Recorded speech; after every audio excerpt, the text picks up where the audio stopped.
wallahi tsoro ne gaba ɗaya yasa a wannan kes din kuma ban bi shawarar lauyoyi na ba tunda sun ce kar in amsa, suka ce kar ka zo kai abin da na dama za ta biyo rayuwa. To gashi ko santa nake ƙara a ce iyayenta, ita ma yarinya kuma ba ta so, ta ce ya kamata a ce ita ma yadda ake aure kowace ya a je ita ma auro ta a gidan iyayenta.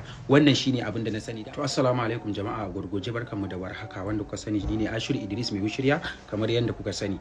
Wasu abubuwan da suke ta faruwa na wannan sabgar tsakanin da yar guda daya wacce muke videos na comedy da ita akan kuskuren da ya biyo kan layin aikin mu, aka neme ni daga sansu, aka kira ni aka ce min in je dan ni ba kamo ni ma aka ba, aka ce in kai kaina. Na je na kai kaina, to an akan za a yi adalci, za a yi min sassauci saboda sun gani sun ce abin bai wani wannan ba, kawai dai za a dan gyara min ne tunda naga akwai wanda da dama sun yi wani abin da ya fi ma wannan din, kuma aka daga musu kafa, ban ga an kai su wannan ba, aka wuce gurin aka yi. To amma ni na ban san me yasa ya haka ba. Dan haka wannan magana da ake ta maganar aure, wallahi ko lauyoyi na ba da wannan ɗinsu na amsa zan yi aure ba, saboda sun san bana so. Kawai saboda ni gaskiya na ji tsoro ne akan wannan kes ɗin, saboda an nuna za a min wannan, za a yi min abu wanda dai ba na tare da na an tozata ni ko wani abu ba. To su kuma in wani abin da suke ta wannan, in ma aure zan yi, su me rayuwarsu?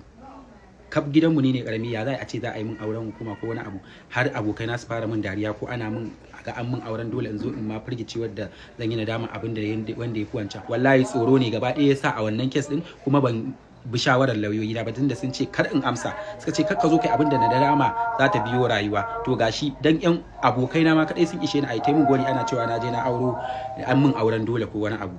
Sai naga ƙara a ce ta ko santa nake ƙara a ce iyayenta, ita ma yarinya kuma ba ta so, ta ce ya kamata a ce ita ma yadda ake aure kowace ya a je ita ma auro ta a gidan iyayenta. Wannan shine abin da na sani. Dan haka jama'a masu fatan alkhairi da masu shiga addu'a da masu meye da masu taimakon ma na kuɗin dan su taimaki yarinyar nan, wallahi mun gode Allah ya bar zumunci. Kuma kuskure da muka yi muna ƙara bawa mutane hakuri akan waɗansu abubuwa wanda insha Allah ba ta ƙara faruwa ba.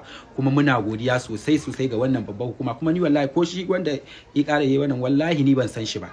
An ce min dan fim ne, na ce ni to yan fim in dai ba na yanzu ba wallahi ban san kowa ba. Ce wallahi gwamnatin jihar Kano ce a ce wannan, kuma ni da kuma dama malam Aminu Daura shi ya fara sa a kira ni kuma ganin wa'ancan sun riga fara kira na, sai na fara zuwa gurin sa. Amma inda haka na san wannan abin ne zai faru, ai kuma in tafi kai tsaye gurin sa, na san hadisai ne zan sha da koyarwar Annabi Muhammad sallallahu alaihi wasallam, babu mai musguna mun.